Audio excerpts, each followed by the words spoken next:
Hi Air Signs, Gemini, Libra, and Aquarius. Welcome po sa ating channel.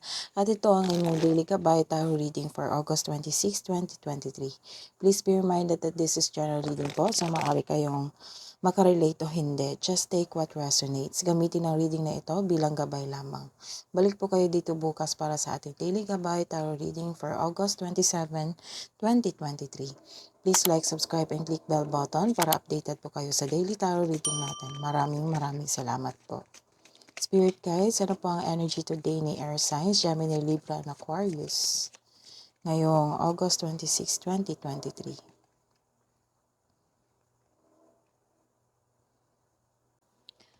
Stuck in a bad mood. Refusal to change. Kasi hindi ka comfortable sa new cycle ng buhay mo. Pwede rin na may nag-alok sa'yo na kailangan mong pag-isip, kailangan mong maging wais.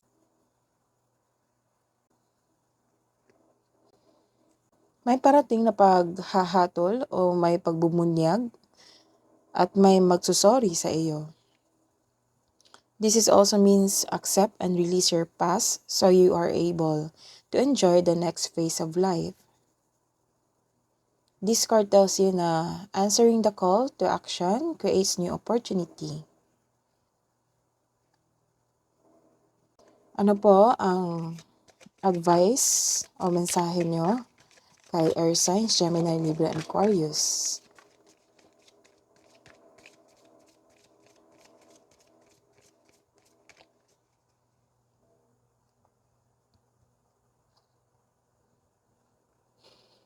So, way of faith. Way of faith, let faith be your guide. So, have faith sa universe. Have faith sa intuition mo. Kung nag-iisip ka, trust your intuition. Silencing the mind, let silence guide you to your inner peace. So, this is the confirmation of your 4 cups na malalim ang iniisip mo ngayon to make a decision para i-grab yung opportunity ba o hindi. So, trust your intuition. That is your advice. Trust your intuition and let silence guide you to your inner peace. Let's see your career and money. Air Signs, Gemini, Libra, and Aquarius.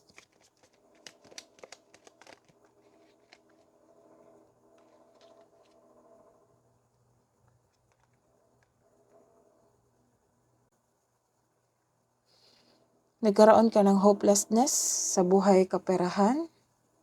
Siguro ilan sa inyo nakaranas ng stress sa trabaho, sa pag-aantay sa pera.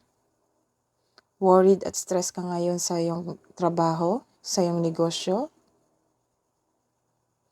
Ito ay magdudulot ng pagkawal ng tulog o focus. Na-stress ka sa dami ng iyong trabaho. This is a celebration. So, tinapos mo yung gawain mo, kinaya mo yung sitwasyon na nagdulot sa iyo ng restlessness, hopelessness. So, after that, nagkaroon ng celebration. May ganap na groupings or collaboration dyan sa trabaho mo o sa negosyo. Itong mga taong to ay buang suporta sa iyo. Maaari ding family mo ito. Some of you magkakaroon ng outing with your friends or company outing.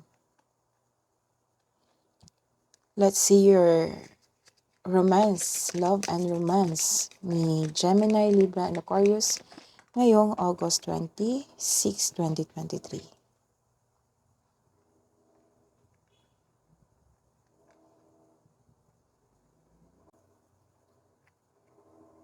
Nagkaroon ng delays, failure,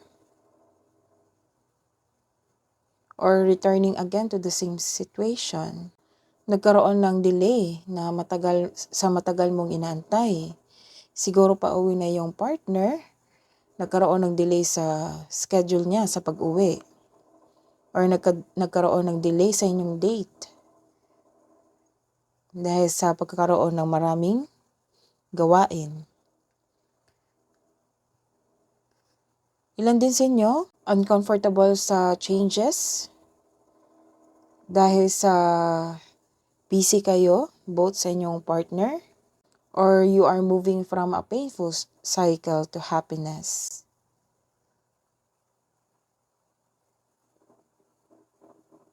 So this card tells you na this is only temporary. Matatapos rin yung pagsubok na dinanas mo.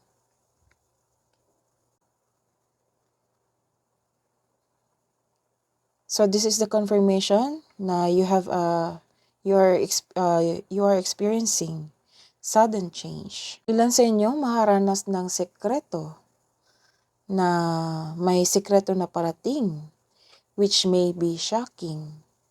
May matatanggap ka na mensahe na hindi mo na-expect. Bigla ang pagbabago ang parating sa inyong relasyon. Pero some of you, nagkaroon ng sudden change na hindi ka takot mag-let go. Ang darating ng pagbabago ay makasuporta sa iyong growth sa relationship niyo. What's the advice for love and romance for Gemini, Libra, Aquarius ngayong August 26, 2023?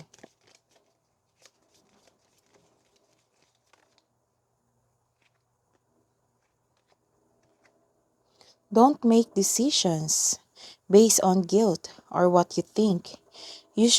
Don't make decision based on guilt or what you think you should do. For it is only in being true to yourself that you can be true to the others. Ano pa po ang advice para kay air signs?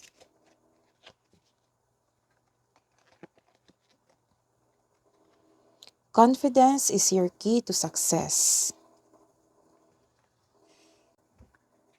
Angels message po, angels, archangels, spirit guides. Message niyo po para kay air signs, Gemini, Libra, and Aquarius ngayong August 26. Archangel Samael. Choose harmonious response. Act with wisdom and grace. That is your reading today, Gemini, Libra, and Aquarius. Balik po kayo dito bukas sa August 27 reading. Please like, subscribe, and click bell button for notification para po updated kayo sa daily tarot reading natin. Maraming salamat po.